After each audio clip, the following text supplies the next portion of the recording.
Hello दोस्तों, welcome to our channel. तो जैसे कि आप लोगों को पता है कि भाई हमारे जो टारगेट्स हैं वो मंडे टू फ्राइडे चलते हैं। तो फिलहाल मैं आप लोगों को बता दूं कि टारगेट्स के थ्रू जो अभी तक 26 टारगेट आप लोगों ने कंप्लीट किए हैं, उन टारगेट्स के थ्रू आप मैक्सिमम सिलेबस को कवर कर चुके हो। रीजनिंग में कुछ गिने चुने चैप्टर्स रह गए हैं, जो चैप्टर मोस्ट इंपॉर्टेंट हैं। वो चैप्टर्स मैं खुद चाह रहा हूं कि मैं आप लोगों के प्रीवियस ईयर के थ्रू और उसके कॉन्सेप्ट क्लियर करने के बाद आपको इतने प्रीवियस ईयर लगवा दिए जाएं कि वहां से आपका कोई भी क्वेश्चन ना छूटे, या प्रीवियस ईयर की प्रैक्टिस से और कॉन्सेप्ट से आप इतना समझ जाओ कि इस क्वेश्चन का आंसर करना क्या है। वो चैप्टर्स आप लोगों को पता ही है, कथन पूर्वधारणा, कथन निष्कर्ष और पूर्वानुमान वाले क्वेश्चंस हैं।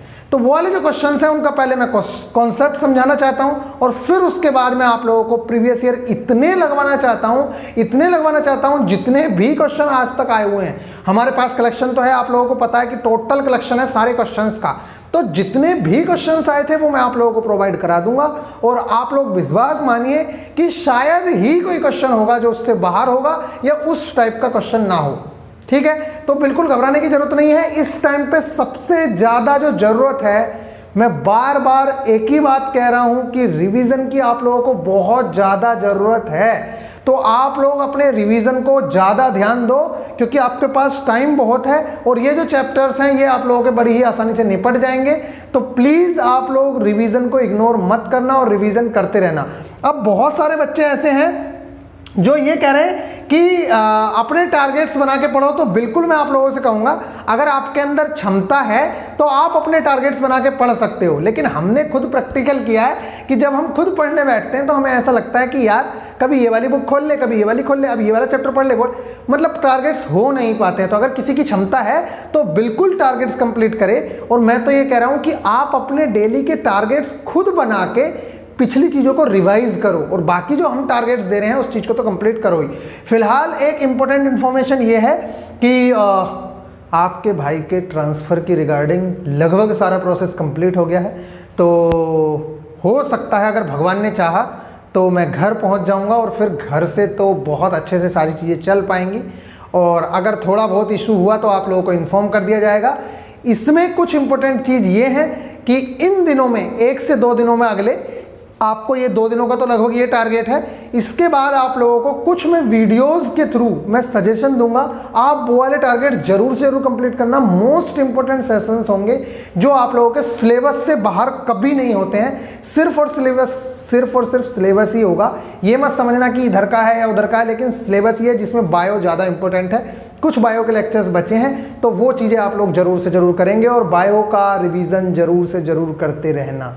ठीक है, और बाकी टेस्ट सीरीज को लेके तो शायद आप लोगों का डाउट खत्म हो गया होगा, क्योंकि मैंने आप लोगों से कहा था कि प्लीज कमेंट करके बता देना, लेकिन कोई सुनता तो है नहीं। सबको हमसे अपेक्षाएं पूरी रहती हैं, अपनी तरफ से आप एक कमेंट तक नहीं कर सकते हो। कम से कम कुछ बच्चों ने तो बताया होता कि भैया कैसा पेपर था, जो लेवल 4 का एग्जाम था उसके मैथ्स का और रीजनिंग का क्या लेवल था, और आप लोगों ने कितने मार्क्स गेन किए। ठीक है, मैं एक ओपन पोल भी करूंगा, तो उसमें आप लोग जरूर से जरूर मार्क्स शेयर करना कि आप लोगों के इस टेस्ट में कितने मार्क्स आए थे। ठीक है, अभी देखो मैं आप लोगों को, आपको लगता होगा कि मैं यहाँ पे मजाक कर रहा हूँ। आप टाइमिंग देखिए, 2:04 हो रहे हैं और रात का समय है, ये दिन का समय नहीं है। पूरी लाइट वाइट दिख रही होगी। ठीक है, 2:04 हो रहे हैं, और उसके बावजूद भी मैं आप लोगों के लिए वीडियो शूट कर रहा हूँ, और कल मुझे मॉर्निंग में ड्यूटी भी जाना है।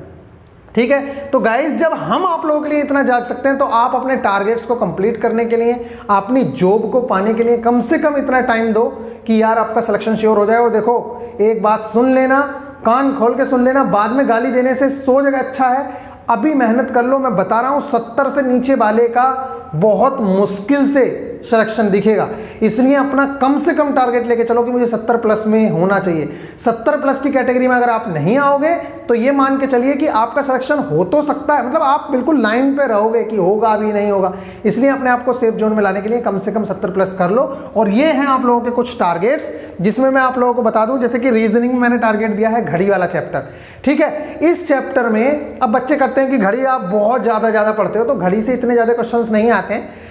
रेलवे में 100 में से 90 बार अगर क्वेश्चन आएगा ना, तो वो यही क्वेश्चन आएगा कि 7:15 पे, मैं एक एग्जांपल दे रहा हूँ, मतलब वो 9:15 भी कह सकता है, 12:15 भी कह सकता है, 16:20 भी कह सकता है, कितने बजे भी कह सकता है, मतलब एक टाइमिंग देगा फिक्स और आपसे पूछेगा इसके बीच का एंगल बताओ। समझ आ गई, मतलब कोण पूछेगा आपसे। और उसके लिए एकमात्र फॉर्मूला होता है theta is equal to 60h minus 11 minute. लोग अलग अलग फॉर्मूले से 11/2 वाले फॉर्मूले से दूसरे टाइप के क्वेश्चन निकालते हैं जो मैं अब बता रहा हूं। कई बार ये पूछेगा 7-8 बजे के बीच 45 डिग्री का कोण कब बनेगा, तो इस क्वेश्चन के निकालने के लिए लोग दूसरा फॉर्मूला लगाते हैं, जबकि मैं सिर्फ और सिर्फ इस फॉर्मूले का यूज करके ही इस टाइप के सारे क्वेश्चंस करता हूं और करवाता भी हूं। अपने बच्चों से भी एक ही बात बोलूंगा कि ये जो फॉर्मूला है theta is equal to 60h minus 11 minute by 2, यहाँ पे मोड का चिन्ह है और मोड का मतलब होता है इसके अंदर से जो चीजें निकल के आएगी वो हमेशा पॉजिटिव आएगी। ठीक है, अगर आप इस चीज को समझ गए, अभी तो फिलहाल वीडियो में मेरे पास इतना टाइम नहीं है, लेकिन मैं सिंगल वीडियो में आप लोगों को समझाऊंगा। अगर किसी को नहीं आएगा तो क्लॉक से 10 में से 9 बार अगर क्वेश्चन आएगा तो वो वही आएगा कि 7 से 8 बजे के बीच इतने डिग्री का कोण कब बनेगा, या 45 डिग्री का कोण 7 से 8 बजे कितने मिनट पे बनेगा। इस टाइप के ही क्वेश्चन पूछेगा। 8:20 पे कितने डिग्री का कोण बनेगा, इसके अलावा आपको क्वेश्चन नहीं पूछेगा। ठीक है, तो गाइज आप लोग क्लॉक वाला जो चैप्टर है उस चैप्टर को कंप्लीट करेंगे। मैं आप लोगों को प्रीवियस ईयर प्रोवाइड कराऊंगा। अगर आपको ये फॉर्मूला नहीं आता है, आप चाहते हो कि भैया क्लॉक आप करा दो 5 से 10 मिनट में, तो मैं आप लोगों का क्लॉक वाला चैप्टर कंप्लीट करा दूंगा। मैथ्स में टाइम एंड डिस्टेंस के प्रीवियस ईयर आप लोगों को देने थे, जैसा कि मैंने बोला था, तो उसके जो PYQ हैं वो आप लोगों को मिल जाएंगे, और वो भी इस बार PDF फॉर्मेट में मिलेंगे या फिर आप लोगों को क्लियर मिलेंगे, क्योंकि पिछली बार जो है गलत मिले हैं। और अगले 2 दिन का टारगेट्स है, इसलिए प्रॉब्लम्स ऑन ट्रेन्स, ये RS अग्रवाल के एग्जाम्पल्स, साथ में boat and stream RS Agarwal के एग्जाम्पल्स आप लोगों को करने हैं। इतनी चीजें आप लोगों को मैथ्स में निपटानी है और 2 दिन में अगले ये सारे के सारे टारगेट्स आप लोगों को कंप्लीट करके देने हैं। ठीक है, इसके बाद मैं साइंस में बात करूं तो PYQ ऑफ बोथ चैप्टर्स जो आप लोगों को देने थे, लेकिन दिए मैंने तो वो ब्लर थे, तो वो आप लोगों को करने रहेंगे, जो मैं आपको रियल में दूंगा अब, और वो PDF फॉर्मेट में आएंगे, दिक्कत नहीं है। गुरुत्वाकर्षण वाला जो चैप्टर है, क्लास 9th NCERT का चैप्टर नंबर, देखो आप लोगों को मैंने बड़ी मेहनत के साथ कराया वो चैप्टर, लेकिन उसका रेस्पॉन्स इतना अच्छा नहीं रहा। ठीक है, इसलिए मैं आप लोगों से चाहूँगा कि अगर आप चाहते हो कि भैया आगे वीडियो दूं तो प्लीज़ उस चीज़ों पर रेस्पॉन्स देना शुरू करो। बाकी वीडियोस पे 1000 लाइक्स आ जाते हैं, उस पर 1000 लाइक्स तक नहीं है, जबकि उस वीडियो में इतनी मेहनत की गई है, इतने एनिमेशन लगाने की कोशिश करी है। देखो अब डिजिटल बोर्ड तो था नहीं, फिर भी मैंने आप लोगों को बहुत अच्छे से समझाने की कोशिश की, और अगर आप उस वीडियो को देखोगे तो कुछ ना कुछ नया सीखोगे। तो अगर आप चाहते हो कि मैं लेक्चर्स दूं तो प्लीज़ उन चीज़ों को देख लेना। बाकी इसमें ग्रेविटेशन वाले चैप्टर में आप लोगों के लिए गुरुत्वाकर्षण के नियम का फॉर्मूला पता होना चाहिए, F=G(m1m2/r²। उस पर क्वेश्चन पूछ लेता है कई बार, चाहे वो त्रिज्या को 2 गुना कर देगा, 8 गुना कर देगा, फिर आपसे पूछ लेगा द्रव्यमान को 2 गुना 4 गुना करके आप लोगों से पूछ लेगा। तो ये वाले जो क्वेश्चंस हैं इनके लिए मैं एक अलग सेशन लाना चाह रहा हूँ। जैसे कई बार पूछ लेता है कि अगर वेग को 4 गुना बढ़ा दिया जाए तो उसके संवेग में क्या परिवर्तन हो जाएगा, काइनेटिक एनर्जी में क्या परिवर्तन होगा। इस तरह के जितने क्वेश्चन हैं मैं आप लोगों को एक सेशन लाऊंगा, और आप विश्वास मानिए साला एक क्वेश्चन नहीं छोड़ पाओगे फिर वहां से। लेकिन आए तो जब आप लोगों का सपोर्ट हो, आप लोगों का सपोर्ट तो रहता नहीं है। आप सब लोगों को तो बस मस्ती में करनी है और फालतू की वीडियोस देखनी है, तो देखो भाई खूब, चलो जो भी है।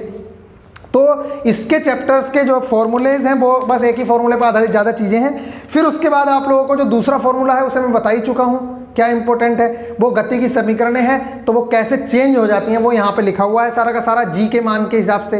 ठीक है, तो वो चीज़ें आप लोग चेंज कर ही लोगे, उसके क्वेश्चंस भी कर लोगे, गति की तरह ही समीकरण में क्वेश्चन होंगे। अभी कार ऐसे चल रही थी तो अब ऊपर को चलना शुरू होंगी चीज़ें। कार तो नहीं चल रही है ऊपर, लेकिन गेंद चल रही है, तो आपको चाहे गेंद चले चाहे कार चले सेम ही चीज़ें, आपके लिए कुछ अलग तो है नहीं।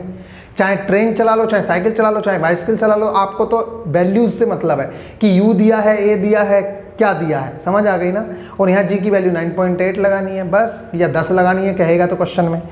इतना आप लोगों को करना है। एक क्वेश्चन बार बार पूछता ही है कि भैया इसमें एक थोड़ा सा कॉन्सेप्ट है प्रेशर वाला, तो प्रेशर आप लोगों को पता है अदिश राशि है, और मैं आप लोगों से क्वेश्चन करता हूं कि प्रेशर को अदिश राशि क्यों बोला जाता है, क्यों वो स्केलर क्वांटिटी है। ये क्वेश्चन आप लोग जरूर से जरूर बताएं कि प्रेशर क्यों एक, क्योंकि भाई P=F/A होता है, तो F के हिसाब से तो F सदिश राशि है, तो लोग कहते हैं कि भैया F/A तो वो तो सदिश होना चाहिए। तो आप जरूर से जरूर बताना अगर किसी को क्लियर है तो, देखते हैं।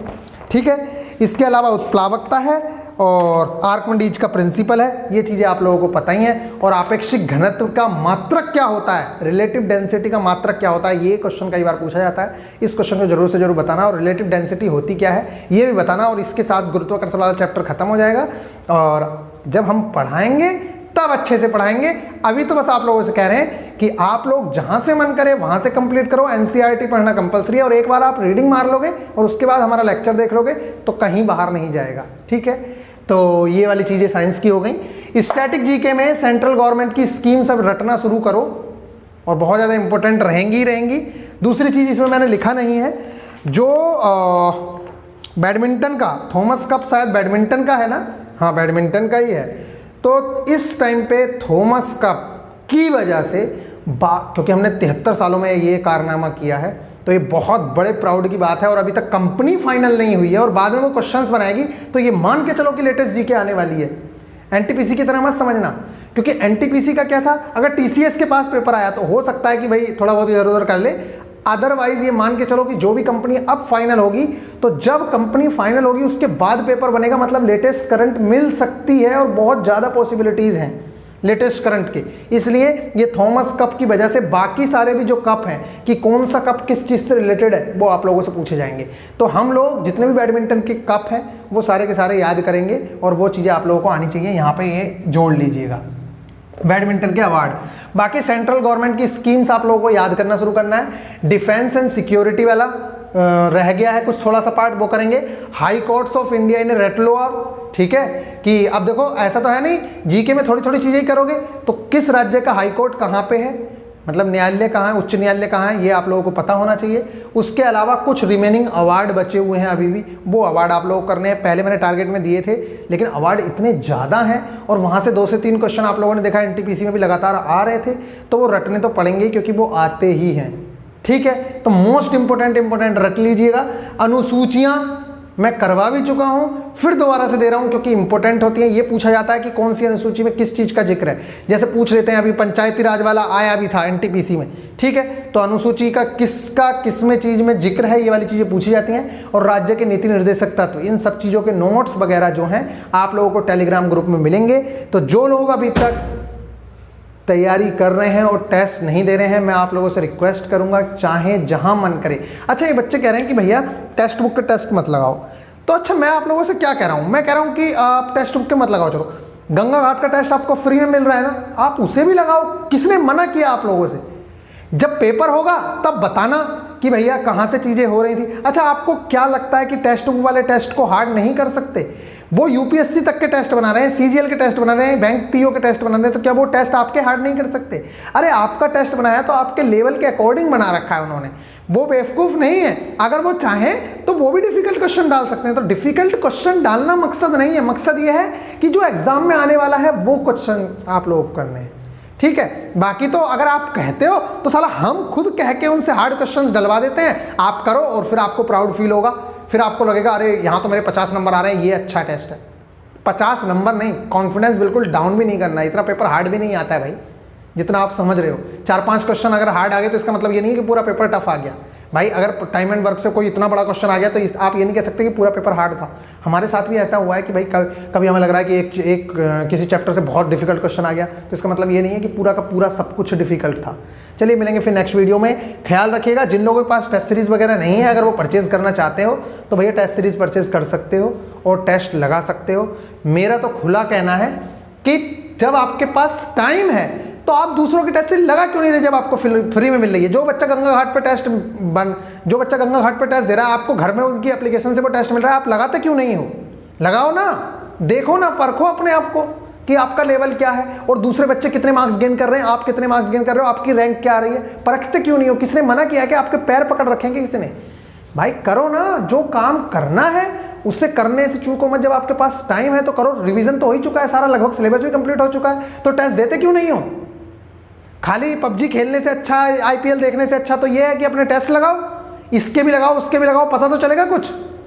और बाकी 2 टेस्ट हम लगवाते ही हैं, बाकी पूरे हफ्ते करते क्या हो? सैटरडे संडे तो चलो हम टेस्ट लगवा रहे हैं, बाकी तो आप लगा सकते हो टेस्ट, ठीक है। ये आप लोगों के टारगेट्स हैं। इसके साथ साथ ऑफलाइन टेस्ट लगाएंगे ही लगाएंगे। और ये याद रखना, हो सकता है कि 1 या 2 दिन आप लोगों को टारगेट जो है वो पेज पे लिख के मिले, वीडियोस के थ्रू मिले, तो इन चीज़ों का ख्याल रखिएगा। मिलेंगे फिर नेक्स्ट वीडियो में। टेक केयर, और अगर भगवान ने चाहा तो एक अच्छी खुशखबरी के साथ आप लोगों को मिलेंगे।